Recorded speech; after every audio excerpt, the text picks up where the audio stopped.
તમારું નામ? ફજલ અહેમદભાઈ સોલંકી, કઈ જગ્યા રહ્યો? નવાપરા. શું બનાવજો ભાઈ?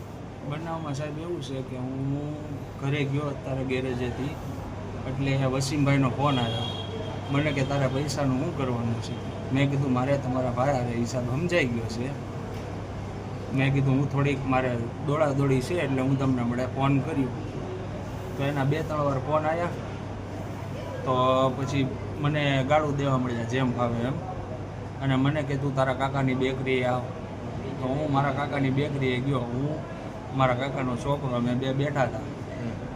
તો ત્યાં આવી રમીતભાઈ ને વસીમભાઈ, રમીતભાઈએ છરી કાઢી ને વસીમભાઈએ મને પાટા ઘૂસતેથી માર્યો. રમીતભાઈએ છરી મારી દીધી અહીંયા હાથમાં. એ રીતનો બન્યો. મારવાનું કારણ? પૈસા બાબતનું છે. કેટલા પૈસા હતા? 500 રૂપિયા. શેના લેવા આવ્યા હતા? એમાં એવું છે એની ગાડીઓના કામ કરવી છે અમે, તો અમુકના મારા જમા હતા ને એનાય જમા હતા. તો એના વળી ગયા હતા અને અમુકના મારે હવે લેવાના નીકળતા હતા, અને 2 ભાઈઓ નશાની હાલતમાં હતા. કેટલા જણા હતા? 2 જણા હતા. કઈ 2 થી જગ્યા? 3 જણા હતા. બનાવ કઈ જગ્યા? નવાપરા ગરાસિયા બોર્ડિંગ પાસે. શું હથિયાર હતું ભાઈ પાસે? એ ભાઈ પાસે છરો હતો અને પાટા ઘૂસતીથી મને માર્યો. હું એકલો માણસ હતો ને મારી હારે મારો નાનો ભાઈ હતો એક, મારા કાકાનો છોકરો. એ છોડાવવા આવ્યો તો એને માર્યો. આ વિશે પોલીસ ફરિયાદ કરો નહીં? હા.